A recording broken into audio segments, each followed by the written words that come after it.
الأوفر ثينكينج والبنات. أهلا بيكم في الصفحة التانية من سلسلة كتالوج البنوتة.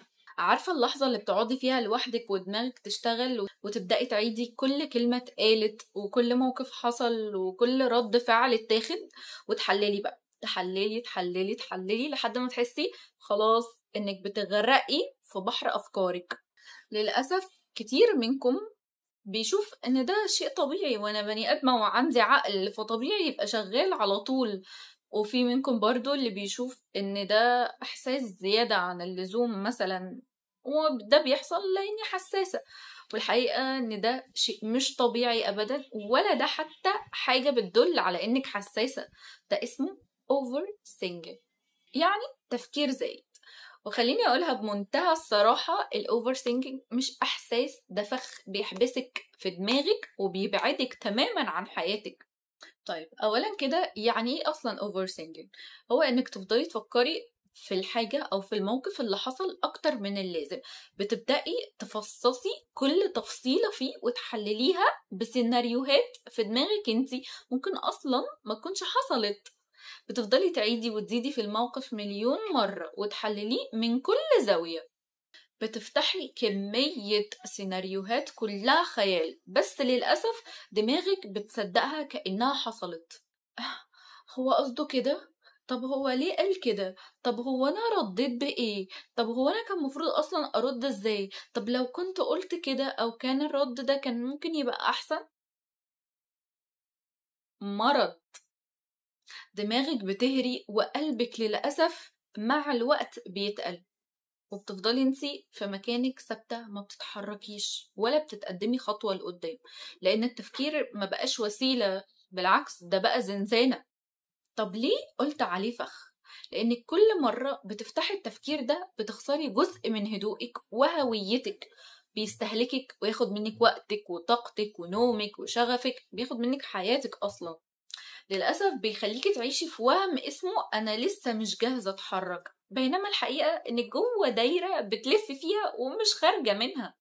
وللأسف انت بتبقي بتفكري مش عشان تحلي، انت بتفكري علشان تهربي من المواجهة.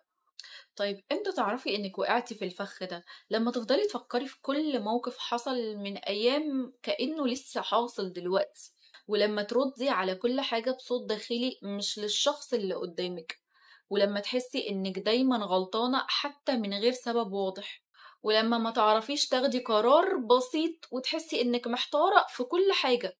طيب نخرج من الفخ ده ازاي بقى؟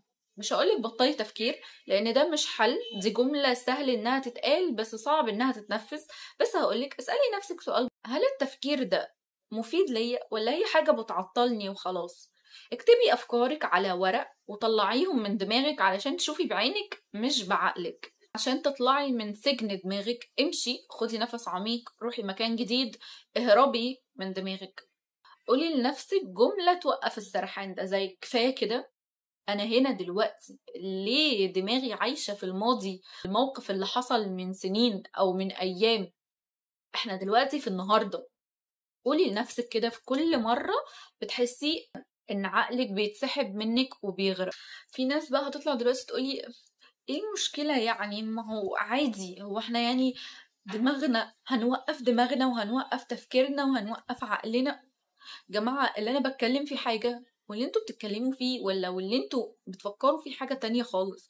في ناس حرفيا بتشغل دماغها وتفكيرها بكل حرف بيتقال او كل موقف بيحصل قدامها حتى لو ما يخصهاش. في ناس فعلا حبيسة دماغها، في ناس محبوسة جوه دماغها مش قادرة تخرج، هي دايما شاغلة بالها بكل حاجة حواليها وكل حركة حواليها. يا جماعة في ناس كده، في ناس بتبقى في مواصلات عامة وتشغل بالها هل الراجل ده نزل في المكان اللي سأل السواق عليه وقال له أنا أول مرة أروحه ما عرفوش. في ناس بتشغل بالها، في ناس بتشغل بالها وبتأوفر ثينك بطريقة مرعبة، تقعد تفكر طب هل عمو السواق وصله للمكان اللي هو عاوزه؟ طب افرض نسيه؟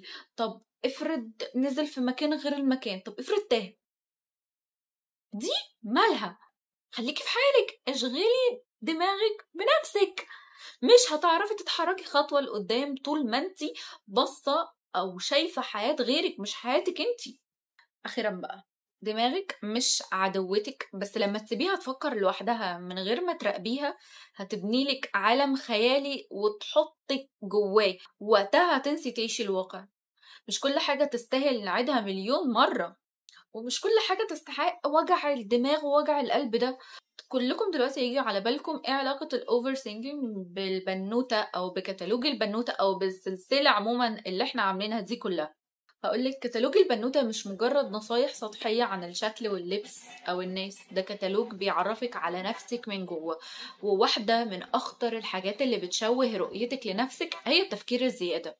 لما تبقي بنت بتفكر زيادة عن اللزوم، بتشك في قراراتها، في كلامها، في إحساسها، وحتى في اللي قدامها، انت كده بتكتبي أول صفحة بكتالوجك بعنوان أنا مش واثقة في نفسي، أنا كل تفكيري في الناس وبس.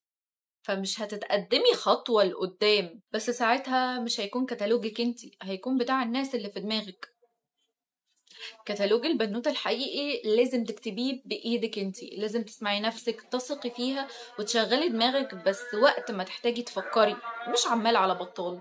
بلاش تعيشي جوه دماغك. بس كده، دي كانت تاني صفحة في كتالوج البنوتة، صفحة عن التفكير اللي زاد عن حده وبقى بيأذينا من غير ما نحس. افهمي دماغك واسمعي صوتك، بس ما تسيبيش صوتك يغرق في الزن الكتير. وبس كده، استنوني في تالت صفحة من الكتالوج، تفتكروا هنتكلم فيها عن ايه؟ وصلنا لنهاية الفيديو، اتمنى تكونوا استفدتوا واستمتعتوا، واشوفكم في فيديو جديد. السلام عليكم.